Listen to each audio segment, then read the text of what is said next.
So it's really important to make sure that when we're thinking about spending, we're thinking about everything, not just the bills and things that you spend money on, but your restaurants, your entertainment. What are you doing with your money? Like with all of your money.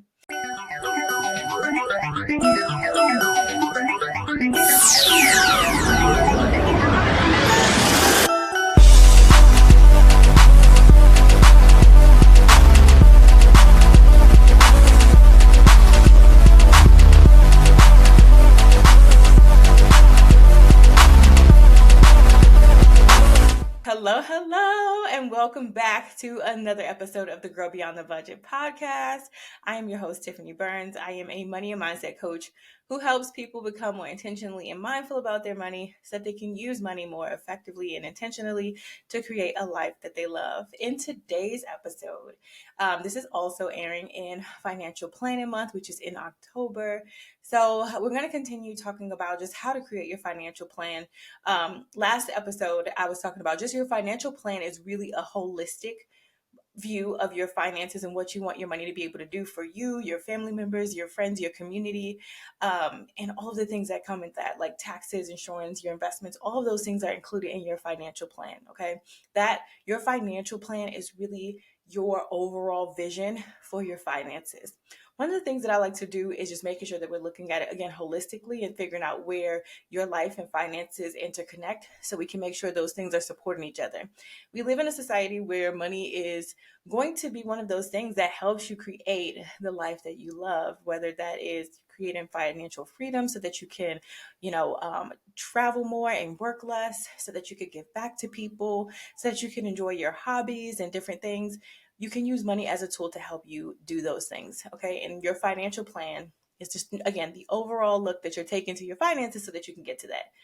I also mentioned in our last episode, we were talking about just like your financial plan going into the holidays specifically, because November, December, and January have been reportedly the most stressful months for people when it comes to their finances. And it has a lot to do with just the holiday shopping and spending and things that happen at the end of the year. But today I want to just kind of go back. We talked about in a couple episodes ago, I talked about how your budget is your bestie.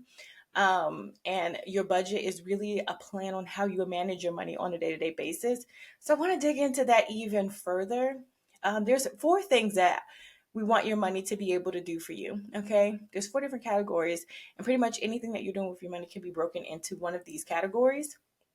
The first thing that we want your money to do is we want to be able to spend it. And I think that's one of the things that people are most common with is spending money. Money comes in, money goes out. I'll talk more about each of these categories in a second. So the first one is spending. The next one is saving, which is really important. We need to make sure that we have emergency funds and just in case funds, because life happens. We also need to have money set aside for the things that we enjoy, whether that's travel, whether that is the holidays, whether that is paying for your kids' camps, because camps are expensive in the US. Whatever it is, right? We can also save money for things that we plan on using money for in the future. The next one is giving, which I feel like is something that we talk about in the church community. You hear people talk about tithing. We hear about being charitable and giving back and giving donations and things like that. But I don't know if people are as intentional about creating a line item around that. And so we're going to talk about that. And then the last one is investing. Now, investing is different from saving. And I hear people using those 2 terms interchangeably, but they are wildly different. And we're going to just talk more about what those things are.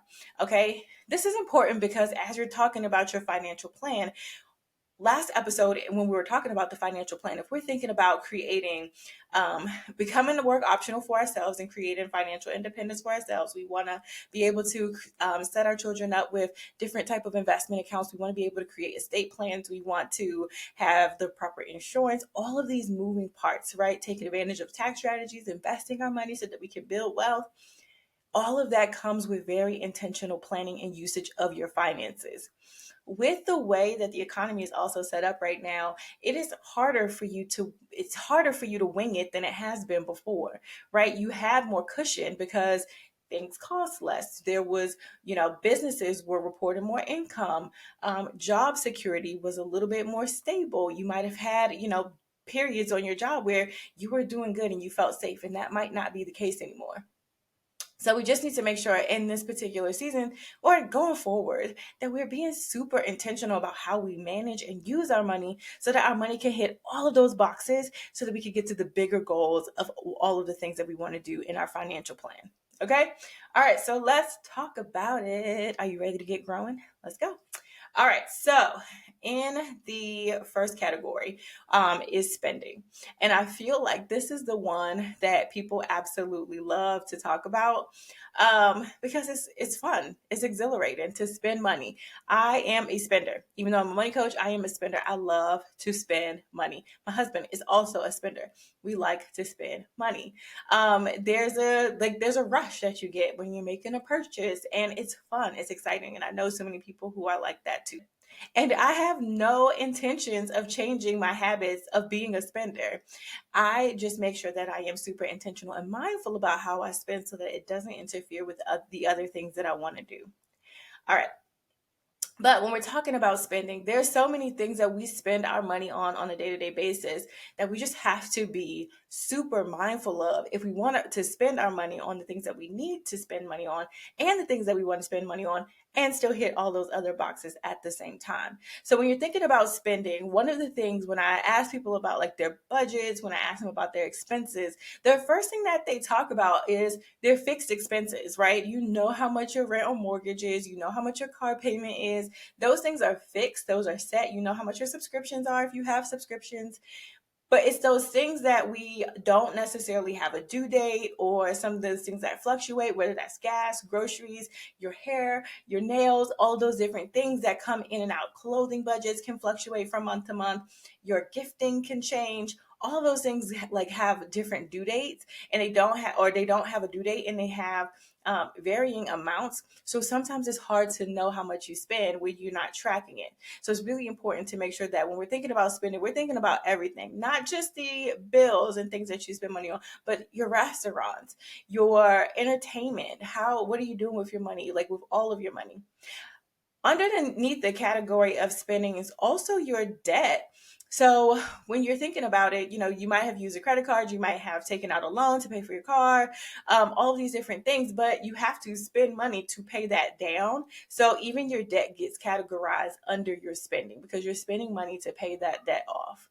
So in this spending, your money is still multitasking overtime to get all of these things done. And again, a lot of people are feeling the financial pressure of what's happening right now in the economy with inflation. And so it's harder these days to wing it than it was in the past because things cost more and we have more money going out. Okay. So we need to just be making sure that we're super mindful of how we are spending.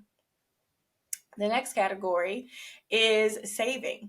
And so when we talk about saving, you've probably heard the concept of paying yourself first. And paying yourself first really just means doing something that your future self will benefit from. And so that could be saving money, putting money in your savings account. That could also mean your investments. But for most people, when they're saying it, they're talking about their emergency funds and their savings account. Now, your savings, you can really have two different types of savings accounts. There's savings accounts that are for emergencies, that are like your just in case funds, that are the thank God funds. You can call it whatever you want. I'm big on language, so call it something that is empowering and that will help you to stay focused to that goal. But you want to create an emergency fund, right? Something that is going to be there for you, not if, but when life happens. So it's important to make sure you are setting some money aside for that. And paying yourself first, you can start with building up that emergency fund, paying your most immediate future self, and then you can start to pay yourself in investments and things like that later. But we want to make sure that we have an emergency fund built up. We know, y'all, the last 3 years have been lifing. Life has been lifing. And so our wallets are feeling it, our brains are feeling it, our bodies are feeling it. We are tired. We need relief. And so if you are able, not if you are able, but making it a priority to save money for an emergency is going to be really, really helpful, not just for your financial health, but also for your mental health. As things start to come up, the last thing that you want to add on top of any sort of chaotic situation is financial stress. So I need to stop saying that. Not if, I would love for you to prioritize putting money in savings so that that savings can save you. With that being said, when it is time to use your savings, it's really important for you to make sure that you have some boundaries around how you will use your savings. Because if you just have money in savings with no like number or no amount in mind as your goal, you don't have any sort of like clear idea of what you would use that money for, then it's easy to dip back into that money at any given time, transfer that money back over, and use that money for something else. Okay, so as you're creating your what if, your emergency fund, whatever you want to call it, make sure that you are clearly articulated and identifying what is an emergency, what would I categorize as an emergency, and if it doesn't fit that criteria, then you don't use that money for that. Okay, so that's your emergency fund. There is a lot of debate in the financial community around how much money you should save. I think it varies from person to person. You can think about things like the job stability and security that you have. How secure is your income?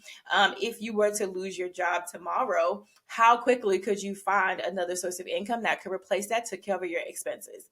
If you have been unemployed for months or years at a time, then you might want to, because your skill set is not widely like accepted, or it might be harder for you to market that particular skill set that you have, then it's going to be important for you to be able to have more cushion, just in case those things happen again.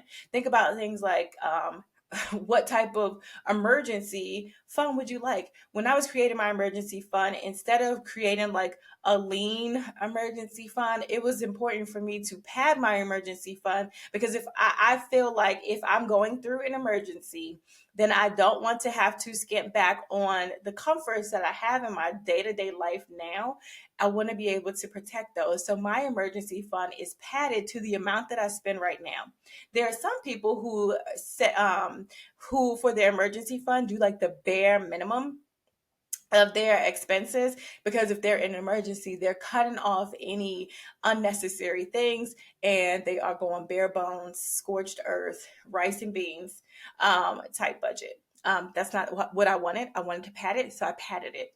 You could also think about things like how comfortable, like what amount will make you sleep well at night? What number do you want to see in there? You could think about things like how often do you have emergencies? And if you do, is there a particular number that keeps coming up? So when I had my old SUV, which was a complete lemon, y'all, I think I didn't mention how we got into our debt. Okay, that's a podcast for another day. I'll talk to you about how we got into the debt. But one of the ways that we got into debt was purchasing a new SUV, or a used SUV, shortly after we had our first kid. I got a 3-row large SUV after we had our first kid. But that SUV, just because of like, I think when we bought it, how I bought it, my mindset around buying it, the financial irresponsibility that like I had when I went and purchased it, that SUV caused so much financial headache. That thing was in the shop more than it was with us, it felt like at some points. And every time we went to take it in, it was at least $1,000, 1,000 to 1,500. And so when we were starting our emergency fund, it was like, okay, instead of just doing $1,000 in our emergency fund, we need to do at least 1,500, because every time we turn around, this is how much we have to spend to fix this truck. And so thinking about like, how often do you have emergencies? What do those emergencies cost you? And maybe starting your emergency fund with that amount. Thinking about things like, how long will it take you to save for an emergency? If it's going to take you a year to build up your emergency fund, then how quickly can you do it? How proactively can you do it? So that might alter the amount that you want to save as well, right? In the course of a year, how much can you realistically or aggressively save to hit this number? But then remembering that your emergency fund is really there to support you and to save you. Okay. I know so many people that feel like when they use their emergency fund, they feel like guilt and shame around having to use that money. Because either they've taken the time, they've taken the money to use for something else and put it there, and they wanted to protect it, and they love watching their savings account grow. But when it's time to use it, watching that money leave their account trigger some sort of like negative emotion. And so it's important to realize and to really reconcile that your savings account is there to save you. So it's okay if you have to use it, and we'll rebuild it when we need to. Because that just means that you were prepared for something in life happening. And again, just shifting your mindset when we're thinking about our finances, shifting your mindset to one of gratitude. When emergencies happen now, we just had a flood. Our bathroom flooded up in our upstairs level into our living room in the summer. And instead of freaking out, I was like, okay, I'm grateful that we have insurance policies that will help with that, and that we have the money to be able to do any extra things or anything outside of that we need to do. And so when emergencies happen now, y'all, it's a completely different feeling because I know that the money is there, and I planned for the money to be there to help me out in stressful situations like that. And again, it's a completely different feeling. And so just shifting your mindset to just want to being grateful that your past self thought of you enough to put some money aside to take care of you in this moment. So just give yourself a nice little hug and just remember that your savings is there to save you. Okay. All right. So we talked about the emergency fund, the what if fund. The other type of like savings accounts that you can have are sinking funds, which are micro savings accounts or different like a sub savings account that you use or that you create with the intention of spending. And so with these savings accounts, these again are set up and designed with irregular or future expenses that you want to plan for. So that could be from anything from, your holiday shopping, which holidays are coming up. So you could plan for that in advance and have a sub savings account, a micro savings account, a sinking fund just for for that. You can have sinking funds for car repairs. You can have sinking funds for travel and vacations, all the way up to things like your down payments or closing costs for your home or furniture for your new home. All of these car repairs or car replacement, these bigger expenses. So you can save for those bigger expenses, or you can save for smaller, quicker things that come annually or biannually, like your car registration, right? Who remembers that? I always get the letters in the mail like, oh yeah, it's that time again. It's never on my radar. I always forget. I'm getting my car every day. I do not look at when the registration is due. So when those things come up, you can say, okay, I have money set aside for that I can use for X, Y, and Z. So the sinking funds, micro savings accounts with the intention of spending, you can create them for literally anything. I love using apps like Monarch, Ally, SoFi Bank. They all have different like ways that you can categorize your savings account so that you can earmark like money for different things. So using tools like that will help you see, okay, this is where this money is supposed to be going, and this is my emergency fund money, and this is my restaurant budget, or this is my seasonal shopping budget. Okay. And so putting money aside for different things that you plan on spending is also a great way to manage your money. So that way you can keep track of all the things that are going on. You don't have any, that takes out some of the financial blows from like around the holidays when it's time to travel. You get hit with a lot of expenses at once. That'll soften that blow when you have money set aside. That can help smooth that over. The next category is investing. I'm talking about giving last. So the next category is investing, which again, like people use investing and savings interchangeably, and they are completely different things, y'all. When you are investing money, you are expecting a higher return on that investment. Whether you are investing in stocks, in real estate, in businesses, you are going into this knowing that you are going to get a larger sum of money on the back end. I love watching Shark Tank, and you see like how they're putting their money out on the line because they know that if they invest in those businesses, they're going to get that money back. When we hear stories about Warren Buffett and things like that, these super like successful investors, it's because they've invested their money. You put the time in to be able to let their money compound. Okay, it's the power of the compound interest when we're thinking about investing versus putting money in savings, where yes, you can get an investment, but it's nothing compared to what you would get when you invest your money. There's lots of different investment vehicles. Again, I'm not a financial advisor, so I'm not going to get into the specifics of all those things, but I do want to just stress the fact that investing is wildly different from saving. Okay, so when I hear people say that we're saving for retirement, it almost makes me cringe, because if you are planning on saving money in a traditional savings account, even if you have a high yield savings account, which on average you're getting 4.5%, 5% interest on your high yield savings account, it's going to take you a very, very, very long time to be able to hit your retirement number with that return rate, with that ROI, versus you putting your money in some sort of investment vehicle that is going to get you a higher return. We just need to hurry up and get to the bag. Okay. We want our money working smarter, not harder.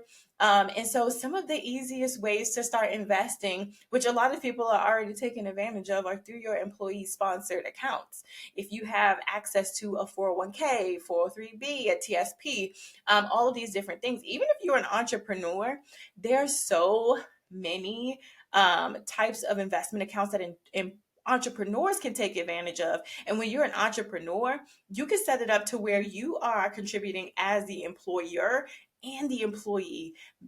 Max out those contributions and you can get a huge, huge, huge return. Not only do they help your future self, but they also help you on your tax obligations for that current year. So even if you're an entrepreneur, okay, I don't want to hear anything, oh, I'm self-employed, I can't get this. You absolutely can. There's lots of options for entrepreneurs to be able to invest for their retirement and things like that. And that is a really great way to start. Again, it's helping your future self, but it's also giving you a lot of tax benefits now. So I'll start with that, okay? But investing is wildly different from saving, and we want to make sure that we're investing. You've probably seen, like on Instagram, I've done one a really long time ago. I haven't posted it in a long time, but you've seen like those charts that show, if you put, $100 away when you're 25 versus, putting money away when you're a little bit later in life, the person who starts sooner ends up with more money in the end because they've given their money the time to compound versus the person who started later. Even if they double the amount that they put in, I'm gonna have to like tag a graphic in the show notes so that you can see it, because I feel like these are one of the things that you have to see in order to really understand what I'm talking about. But investing is such a powerful tool to be able to use, again, for anybody who is looking to create wealth. If you are, especially generational wealth, if you're looking to become financially free, financially independent, you will have to invest your money in order to get there. I'll take that back. You will more than likely get there by investing. You can make and earn millions of dollars in those sorts of things, but you will need to invest your money on some level. Okay. And then the last one that, again, I feel like a lot of people overlook when it comes to their day-to-day money management is the giving. And again, I know a lot of people hear about tithing when it comes to their church and they do the 10%. And some of y'all don't even do the 10% if we're being honest, okay? You be looking at that 10% and be like, do I really have to do 10? Yes, do the 10 if you believe in tithing. Because even if you had 100, sis, even if you had 100, it doesn't make that much of a difference. Okay. What are you going to do differently with that 100? Anyway, pay your tithes if you believe in paying the tithes. But beyond paying your tithes, giving in charity is a line item in my budget. I give to different things. So, and not just things that are tax benefits like my husband tries to do. Okay. I love him. And I always have to remind him, like, just shifting the way that we think about giving.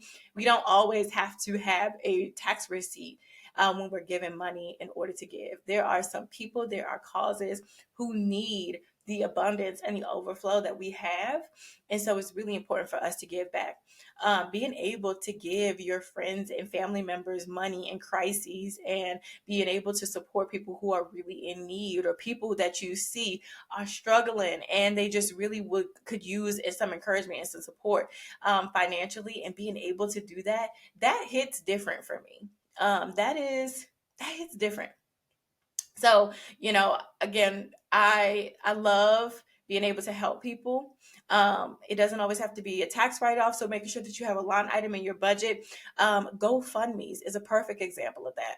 I love seeing, okay, this is twofold. I love seeing communities come together and rally and support people who are in need and who need our financial support.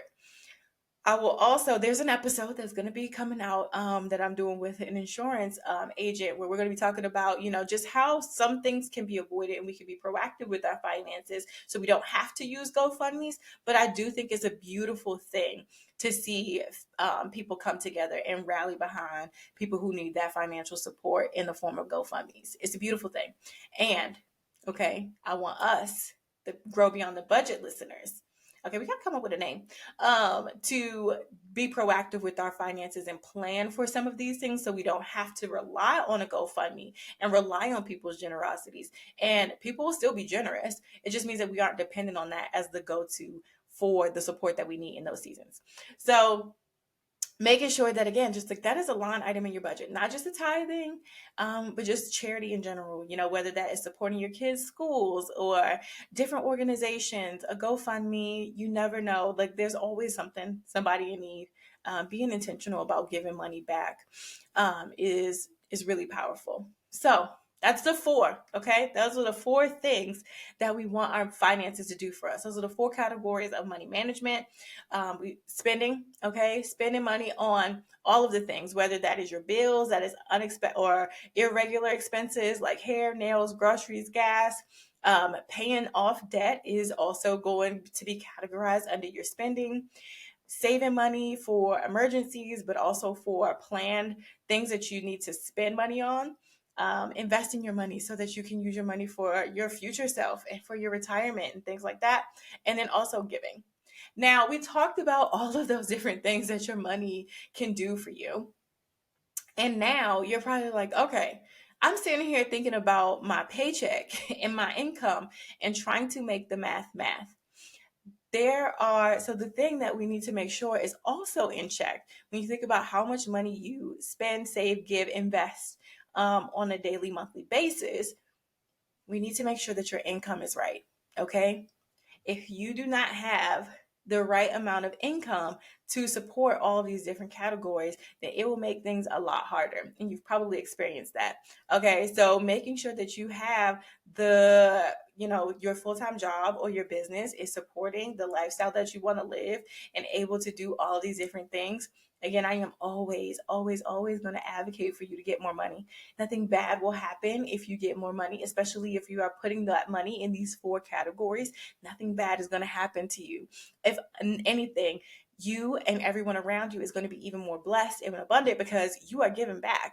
You are investing for your future self. You are saving. You are taking care of the things that need to be taken care of. And so it's going to be a beautiful thing. Okay. So I'm always going to advocate for you to increase your income, starting with your main source of income, and then exploring side hustles and side jobs and all these different things that you can passive income that you can do to add income. But start with your main source. Okay. A lot of us are already feeling burnt out. We don't want to burn ourselves out even more by trying to add more things onto our plate just to create more money. Maximize the first thing first. Okay. I hope that this episode is helpful for you. I am going to come back. I feel like the income thing is a whole conversation in itself. But those are the 4 categories of money management. I wanted to talk about that in October for financial planning month, because as you're thinking about creating your granular financial plan, which is your budget, and just thinking about all of the things that are going to be happening in the next couple of months, I want you to also think about those 4 categories, because those things will help influence your budget as well and how you manage your money so that you can do all of the things that you want and need to do with your money.